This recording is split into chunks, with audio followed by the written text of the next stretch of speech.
Question में ऐसा कहा गया है कि a person standing on the top of a cliff 171 feet high. तो डायग्राम बना लें। तो यहाँ पर सबसे पहले एक क्लिफ बनेगी। This is your Cliff and height of that Cliff here is 171 fit. सब कुछ फिट में है, ड्यू टू दैट थोड़ी मुश्किल रहेगी आपके लिए। ऐसा ही सिस्टम में आपकी हैबिट होगी, बट यहाँ पर फिट में लेने से ही चीज़ें आसान होंगी।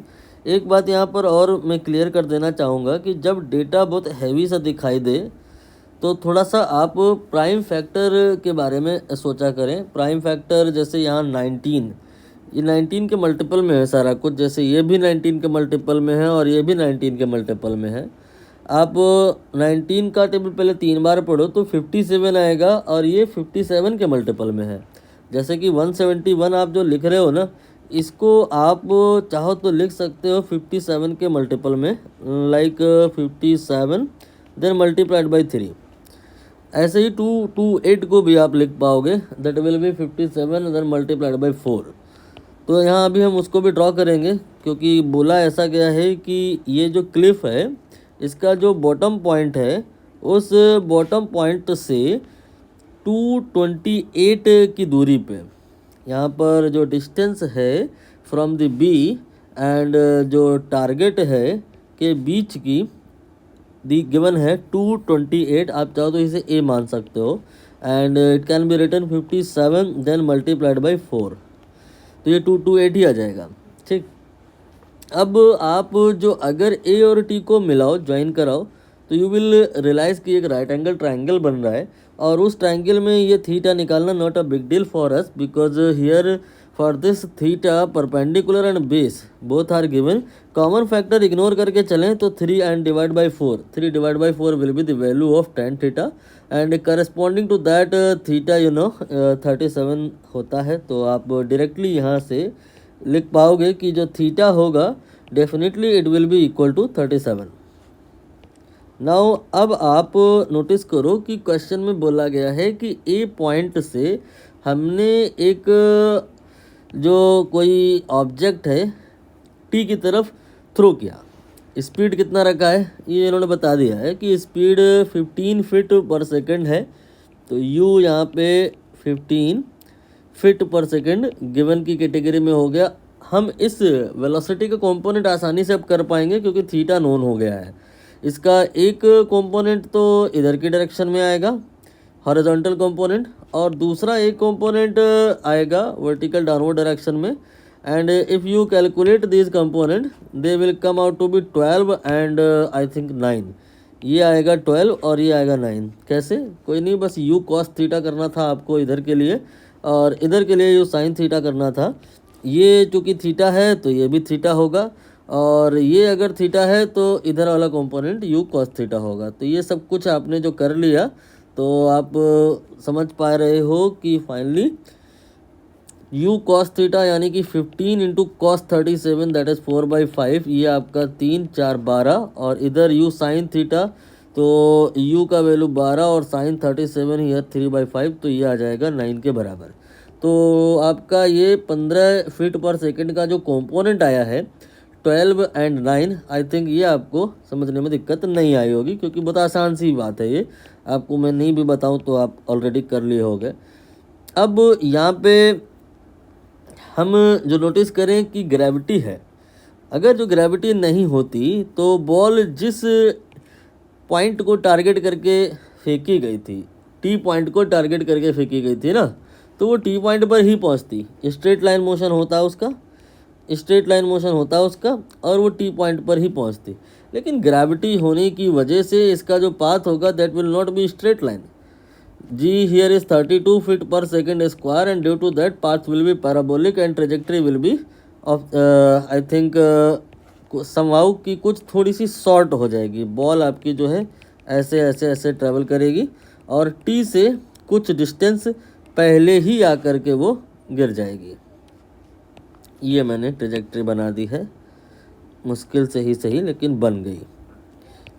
ये आप देख लो कि आपकी जो बॉल है, ये बॉल टी पॉइंट से कुछ पहले गिर रही है। सपोज ये जो पॉइंट है मैंने इसे सी बोल दिया, तो यहाँ पे यही बताना है कि जो सी है वो टी से कितना पहले है, माना कि एक्स अमाउंट पहले है and we have to find out that.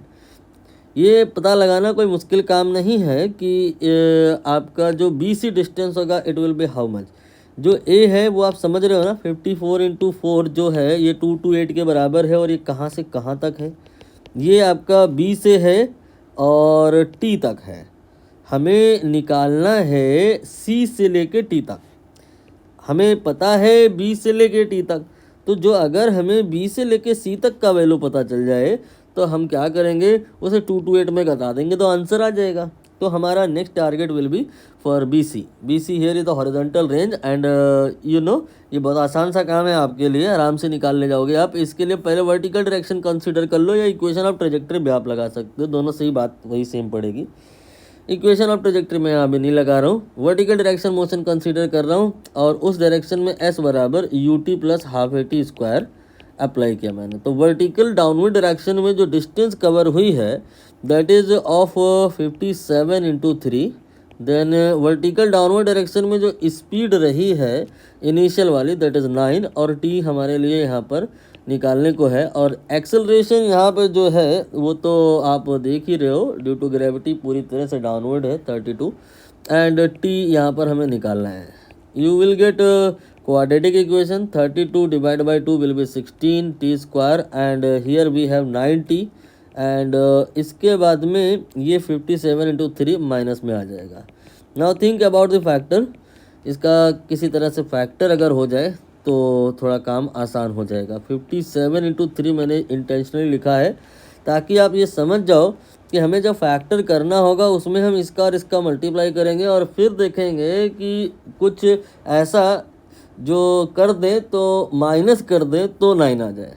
क्या मतलब है मेरा, यहाँ पे 16 इंटू 57 इंटू 3 है ना, आप 16 इंटू 3 करो कितना होता है, 48 होता है, और 57 दोनों को कंसीडर करो और माइनस करो, देखो आएगा 9। जो अगर ये टेक्निक नहीं समझ में आ रही है लीव दैट, आप क्वाड्रेटिक इक्वेशन को सॉल्व करने का दराचार्य फॉर्मूला होता है वो लगा लो, बात वही पड़ेगी। लेकिन सारा स्किल आपने डेवलप करना है। यहाँ पे पूरी कहानी जो कॉम्प्लिकेटेड हुई है डेटा के पॉइंट ऑफ व्यू से, बिकॉज यहाँ पे 19 एक प्राइम फैक्टर पूरे क्वेश्चन में घुसा दिया गया है, उसको अगर हटा दिया गया होता तो डेटा थोड़ा सा ईजी हो जाता। एनीवे आप यहाँ पर समझ गए हो सर कि ये जो 9 है will be written 57 then minus 48। Now आप कॉमन ले लो, इसमें जो कॉमन लोगे तो टी ही आएगा, 16t प्लस 57 ये आपका आएगा, और इसमें हम कुछ ज़्यादा नहीं बस 3 ही है जो कॉमन ले पाएंगे, और ब्रैकेट में आपका 16t प्लस 7 दोनों बार जो आ रहा है वो सेपरेट होके फिर सेपरेट हो जाएगा, और एक ब्रैकेट में t-3 आएगा। ये वाला ब्रैकेट शून्य हो नहीं सकता, यही हो सकता है। तो t बराबर जो है वो 3 आ गया है, मतलब 3 सेकंड पश्चात आपकी जो बॉल है यहाँ से चली है, जो डाउनवर्ड डायरेक्शन में अगर माने मोशन तो यहाँ पहुँच जाएगी, और एक्चुअल मोशन में जो बॉल है वो 3 सेकंड पर पॉइंट सी पर पाई जाएगी।